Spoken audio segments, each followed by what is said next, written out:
buat Engkau. Ini tentang Engkau. Ibadah ini tentang Engkau. Hidup ini tentang Engkau. Gereja ini tentang Engkau. Semuanya tentang Engkau. Semua kemuliaan milik-Mu Tuhan. Milik-Mu Tuhan. Kami muliakan Engkau. Kami agungkan Engkau Tuhan. Oh Tuhan Yesus.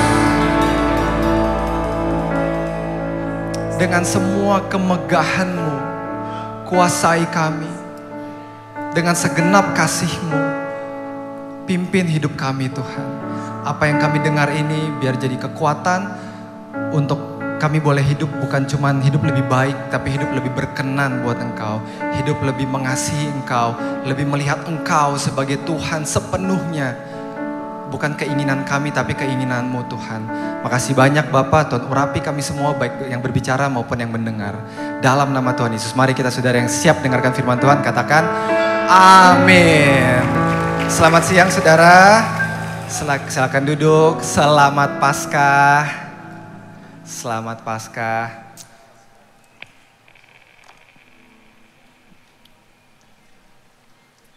Kalau misalnya saudara ada di antara saudara yang masuk dalam golongan bercandaan orang-orang Kristen yang ini without judgment ya saudara ya. Kalau misalnya saudara datang ke gereja itu cuman 3 kali setahun, Natal, Tahun Baru, sama Paskah, again no judgment. Karena saudara mungkin gak ngerti ngapain ya gue datang hari Minggu ya ke gereja. Saudara nonton khotbah Pastor Andi tadi pagi ya tentang pentingnya makna hari Minggu saudara. Amin. Gak memaksa saudara datang, tapi kita berharap saudara punya pengertian yang benar tentang hari Minggu. Dan ternyata hari Minggu itu yang kita rayakan, yang kita datang setiap hari Minggu itu ternyata berawal dari hari ini, hari Paskah.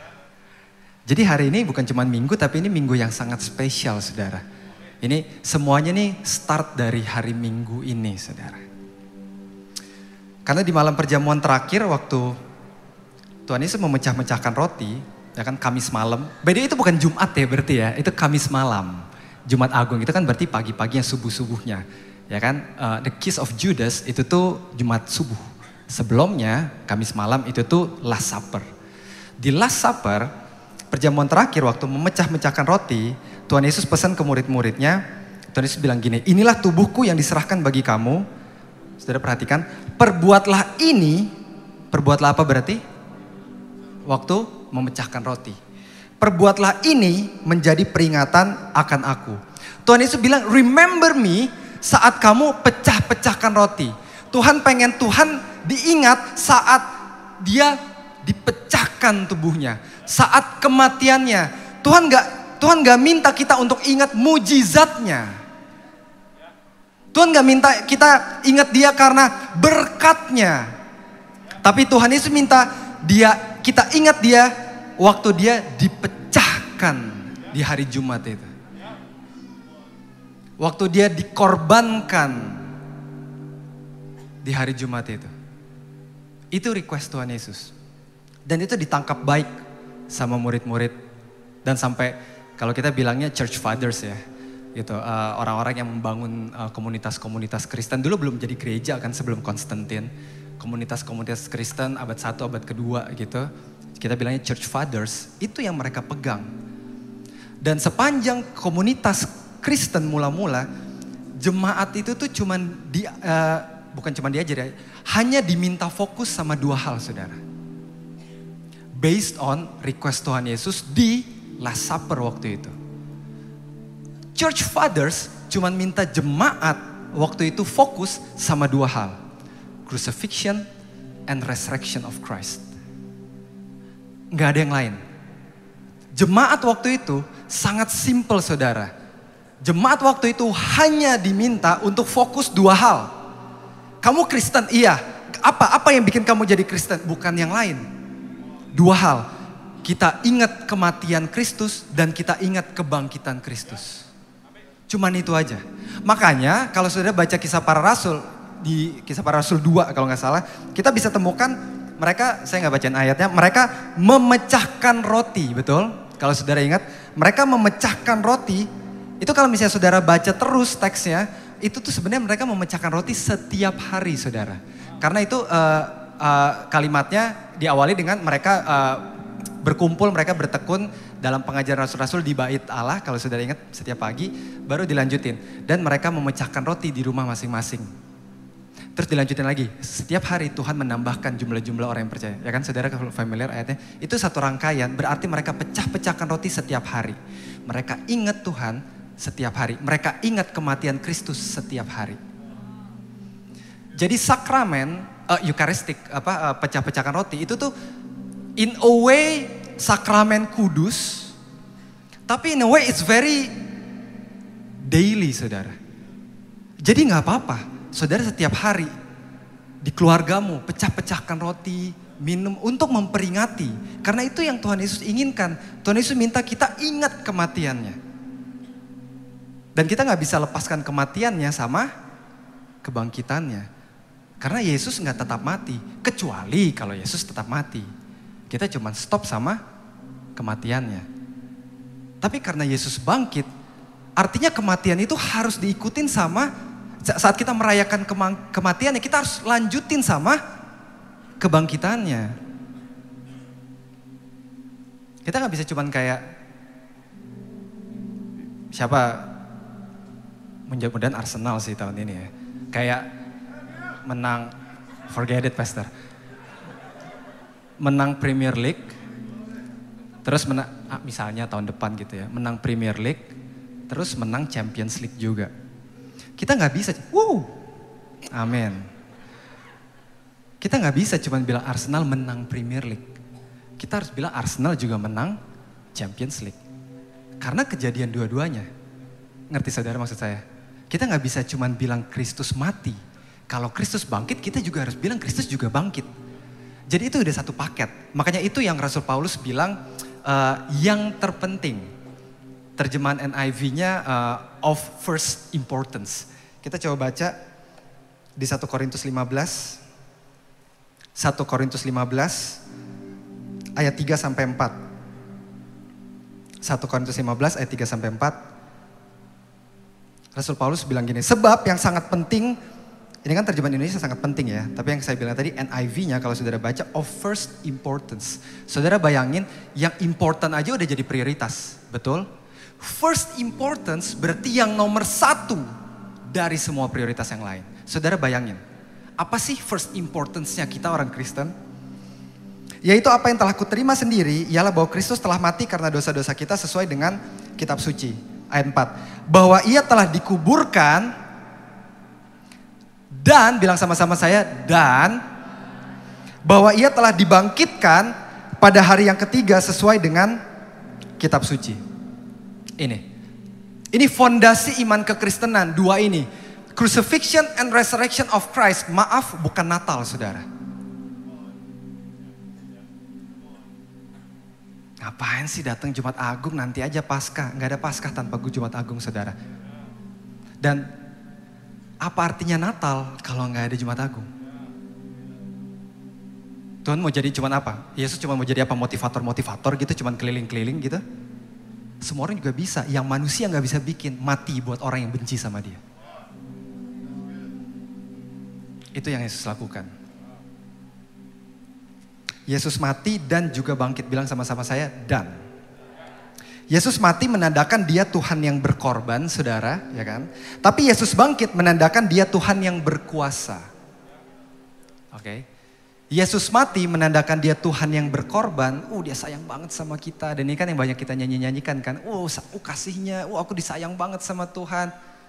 Tapi dia juga bangkit, saudara. Kita gak boleh stop di situ aja. Kita gak boleh stop sama Tuhan yang berkorban, sama Yesus yang berkorban. Kita harus juga ingat sama Yesus yang berkuasa, saudara. Karena di hari ini, di hari Paskah ini, dia bangkit. Dan bukan cuma bangkit loh, saudara. Dia bangkit kalahkan maut. Saudara bayangkan, kalahkan maut, saudara. Saudara bayangkan Tuhan Yesus membinasakan sang pembinasa. Saya kemarin sama Green sama Elior nonton Air tentang ini ya, sejarahnya Air Jordan gitu ya. Waktu Matt Damon ngomong gitu ceritanya ke si Jordan muda, itu tuh visualnya tuh bukan nunjukin si Michael Jordan muda, tapi kayak liputan klip-klip Michael Jordan semuanya. Saya merinding, saudara. Saya benar-benar merinding tuh agak-agak kayak gemetaran, merinding banget, saudara. Mungkin generasi di bawah kita tuh LeBron James ya, tapi kayak saya rasa kita sama, ya kan saudara juga itu Michael Jordan lah udah. Kita merinding lihat itu. Kenapa? Karena kita tahu dia hebat sekali.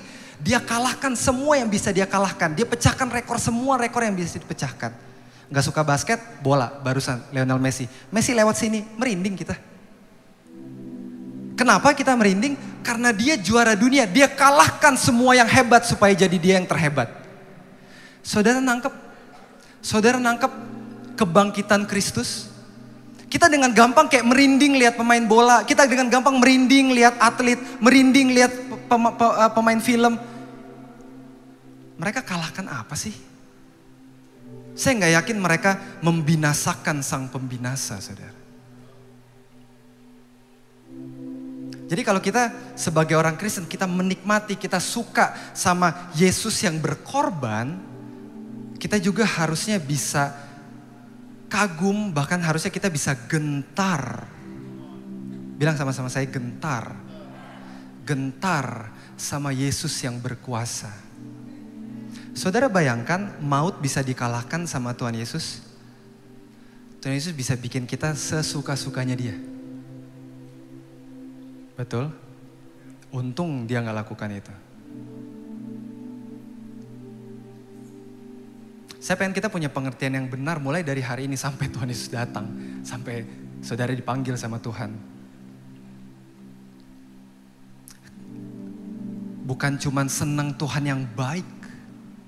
Bukan cuman mau Tuhan yang baik. Tapi juga gak lupa, ingat, bahkan suka juga dengan Tuhan yang berkuasa. Saya harapkan kita bisa gentar juga sama Tuhan. Karena generasi ini bukan cuma soal umur, kita yang ada di zaman ini. Berapa banyak dari kita yang sangat sadar kegentaran akan Tuhan itu udah sangat-sangat hilang di tempat ini. Di generasi ini, di dunia ini. Padahal respon orang-orang yang pertama kali menyaksikan kebangkitan Kristus itu adalah kegentaran, saudara. Jadi itu harusnya, kalau itu adalah respon yang pertama, harusnya berarti cara kita melihat kebangkitan Kristus sama kayak gitu, saudara. Gentar. Di Markus 16,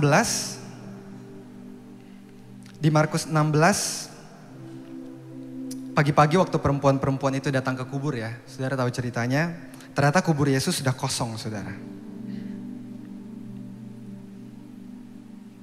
Kita baca ayat 8-nya, Markus 16 ayat 8. Kubur Yesus kosong, kalau saudara ingat ceritanya ada malaikat bilang, cari siapa? Cari Yesus.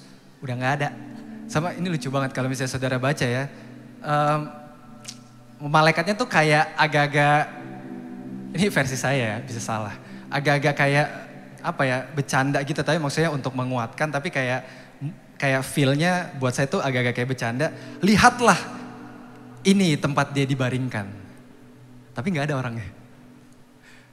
Jadi as if, oh mau cari Yesus, oh dia udah gak ada, sini. Lihat tuh, dia tadi di sini. Udah gak ada. Kemana ya? Oh udah gak mati dong. Wah bangkit dong. Coba sini lihat. Tadinya di sini loh. Udah gak ada.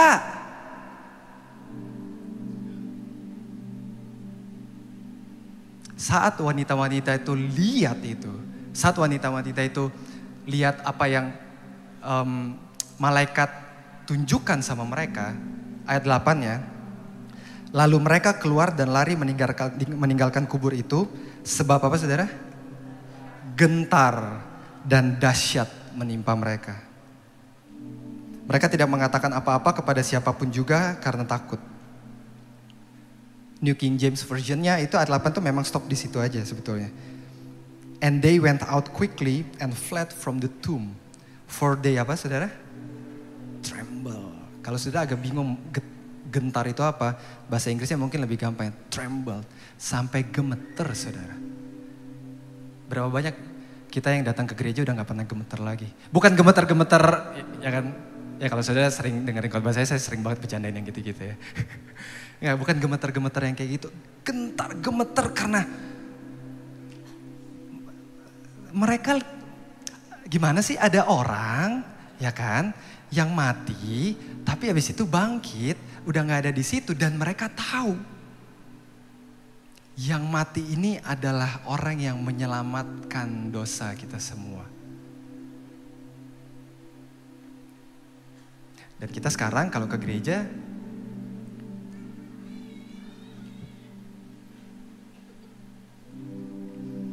saudara perhatikan hari ini agak beda, semua lagu-lagunya itu tuh adoration.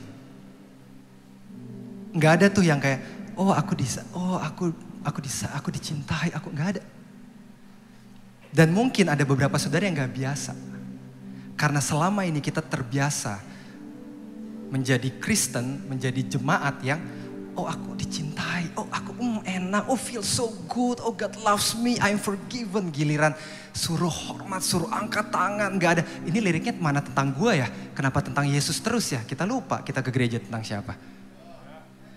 Mana buat gue ya? Aduh ini kok awkward banget ya? Aduh mana nih motivasi buat gue? Mana nih untuk kekayaan gue? Mana nih untuk kesuksesan gue? Mana nih aku kan lagi struggle gini. Mana nih liriknya? Kok liriknya tentang Yesus ya? Kok liriknya tentang Tuhan semua ya? Kok tentang mengagungkan Dia ya? Kok tentang kita nggak biasa?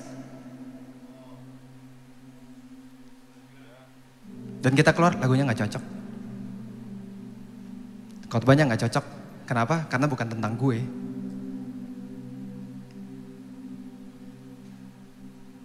Gue kan maunya cara supaya gue sukses gitu.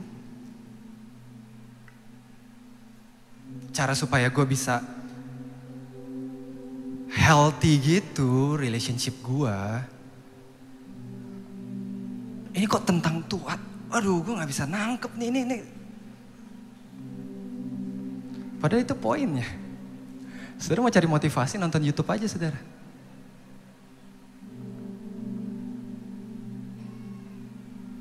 Kita lupa Tuhan bangkit sehebat apa Dia.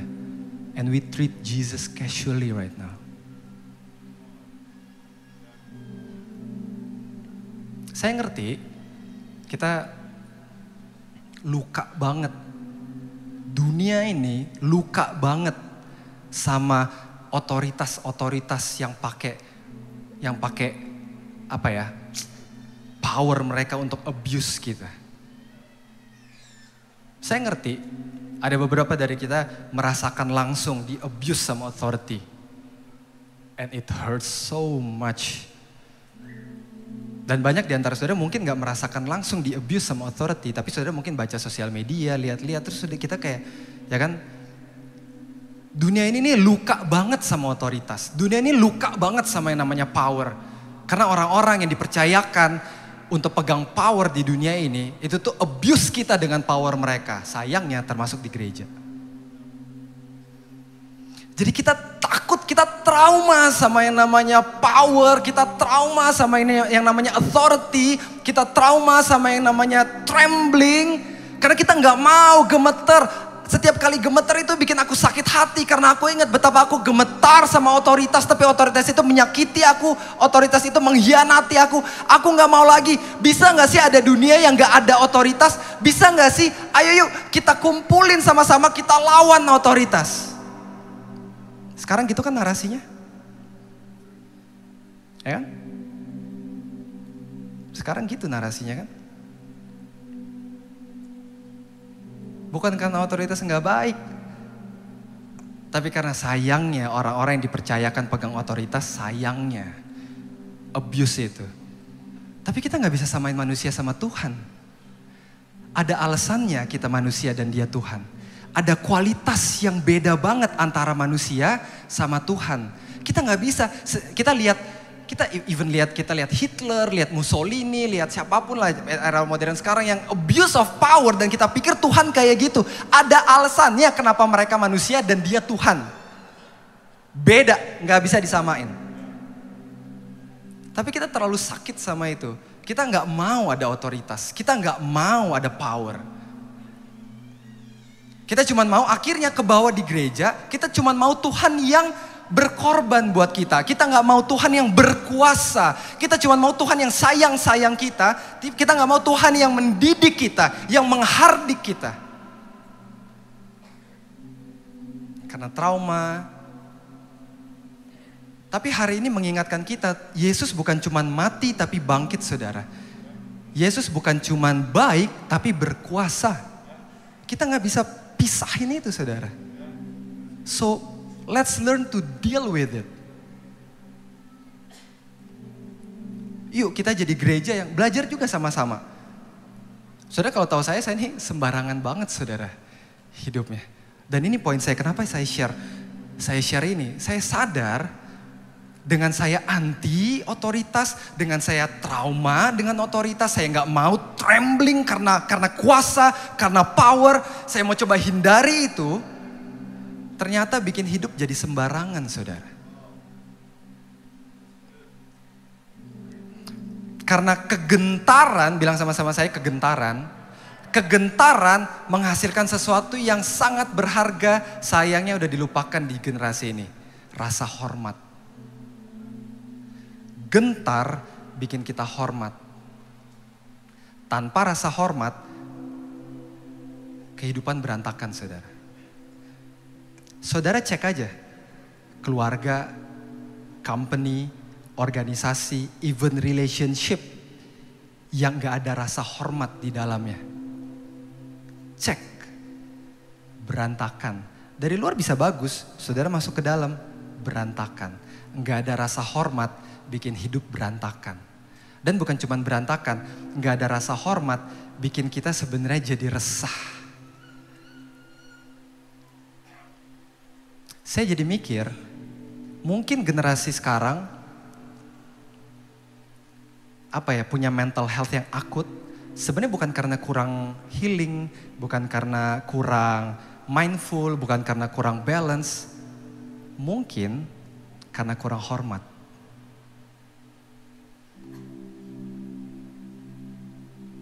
Cek perusahaanmu, cek rumah tanggamu. Kalau berantakan, kalau nggak maksimal, mungkin bukan karena kurang sistem, tapi kurang hormat. Karena tanpa kehormatan, tanpa rasa hormat, akan ada hal yang berantakan di dalam sana. Dan hal yang berantakan itu akan bikin kita resah. Kenapa? Nggak ada keteraturan. Siapa yang bisa tenang nggak ada yang teratur, berantakan, semuanya serba bingung, semuanya serba.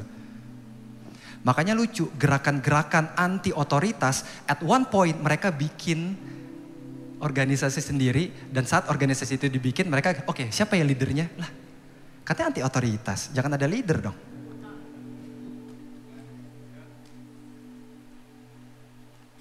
Stop power, stop abuse of power. Demonya tuh powerful banget. Weird, double standard banget. Tapi di gereja, bukan cuma di gereja ini, gereja-gereja yang masih menghargai, mengingat crucifixion and resurrection of Christ, kita harusnya bisa, we can do better.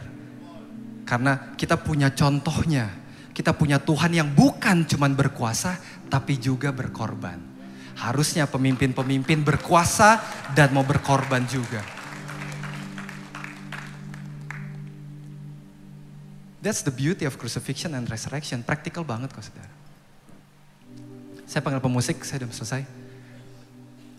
Belakangan nih kita leadership, kalau ngobrol-ngobrol sama Pastor Andi, kita sering banget dicurhatin sama Pastor Andi.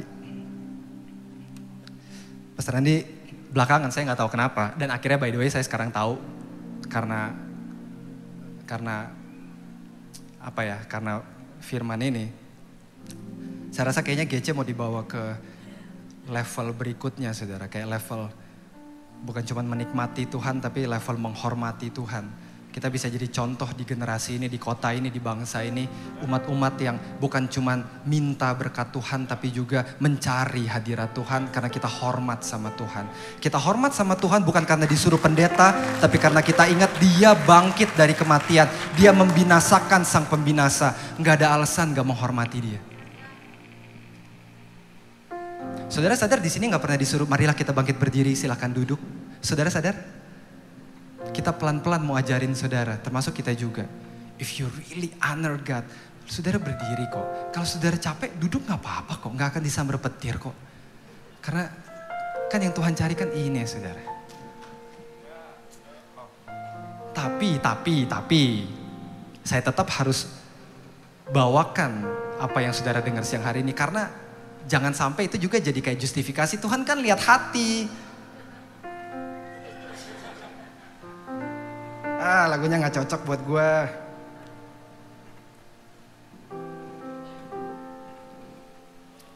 Pastor Andi belakangan sering curhat gitu ya ke kita. Pastor Andi sering ngomong gini belakangan. Kita ya bukan saudara ya, sebenarnya kayaknya kita dulu nih pengerja nih. Pastor Andi belakangan suka ngomong gini. Kita nih kalau nyanyi lagu-lagu yang lovey-dovey gitu tuh kita semangat banget gitu. Kayak I am loved, God so loved me, I am forgiven. Oh apalah segala macam, saya gak mau sebutin judul lagu. By the way gak salah ya saudara ya. Tapi ini kita mau coba jadi utuh. Bilang sama-sama saya utuh. Ya. Jadi bukan kayak tiba-tiba besok ada lagu yang tentang yang buat kita gitu. Terus kita gak salah nih, salah enggak. Ya, kan kita juga perlu ya saudara. Tapi kita mau utuh, bilang sama-sama saya utuh. Kita gak boleh lupa Tuhan itu berkorban tapi dia juga berkuasa. Kita pengen gereja ini utuh. Oke? Nah Pastor Andi belakangan suka bilang, aduh kita nih kalau misalnya nyanyi yang lovey-dovey yang kayak God loves me, God.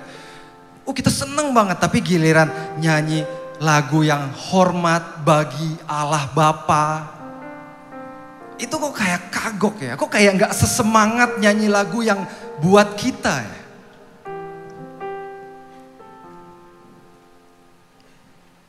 Saudara masih ingat lagunya? Ini lagu lama banget, saya juga gak tahu nih lagu selama apa nih.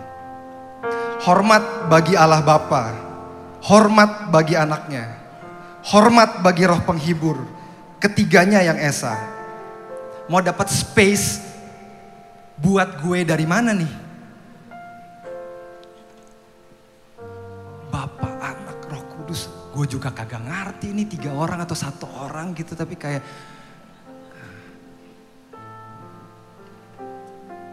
haleluya, haleluya, ketiganya yang esa. Hormat bagi Kristus Tuhan, kalam jadi manusia. Jadi manusia. Jadi ini Tuhan atau orang atau gimana sih? Hormat bagi raja gereja. Gereja. Ini yang bohong-bohongin kita semua nih. Gereja. Hormat bagi raja gereja. Bisa gak sih kayak hormat bagi achievement, hormat bagi mobil keluaran terbaru, hormat bagi myself because I'm so awesome. You know, I have 6 packs and I'm VP of this company and I have beautiful face and I have.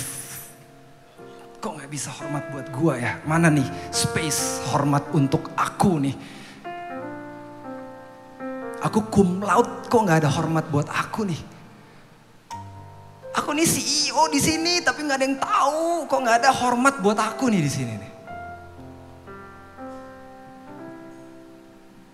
Hormat bagi Raja Gereja, Juru Selamat dunia.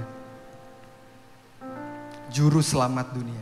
Saudara tahu Juru Selamat dunia? Menyelamatkan kita dari apa sih saudara?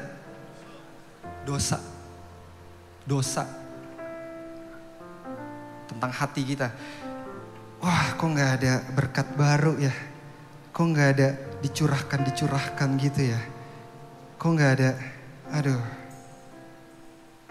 Hormat bagi Raja mulia, Raja segala raja. Raja segala raja. Berarti bukan gue dong rajanya. Berarti bukan rekening bank gue dong rajanya. Berarti bukan title di kartu nama gue dong rajanya. Berarti bukan kanker gue dong rajanya. Hormat puji siang malam. Waduh, gue malam Netflixan. Hormat puji siang malam. Di hadapan tahtanya. Tahtanya ini otoriter nih pasti Tuhan ini nih. Haleluya, haleluya di hadapan tahtanya.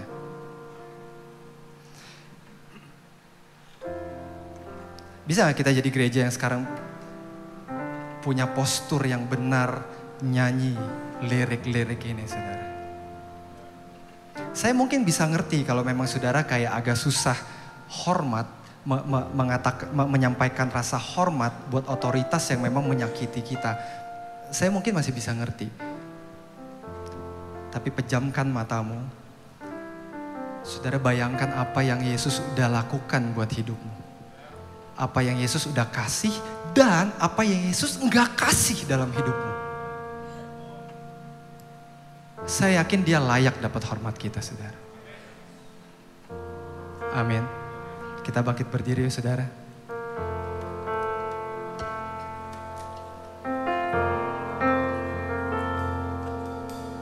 Hormat bagi Allah Bapa, hormat bagi anaknya,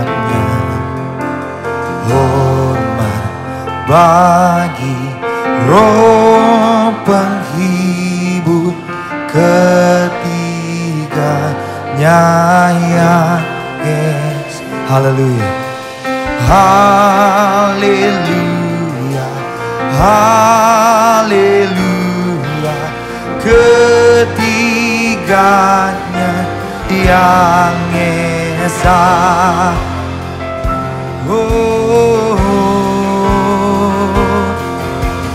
Hormat bagi Kristus Tuhan kala menjadi manusia. Hormat bagi Raja Juru Selamat dunia. Haleluya, haleluya, haleluya, Juru Selamat dunia.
Tanda hormat kemuliaan bagi Tuhan. The King Jesus is here. Raja di atas segala raja. Ayo berikan tepuk tangan yang paling dahsyat.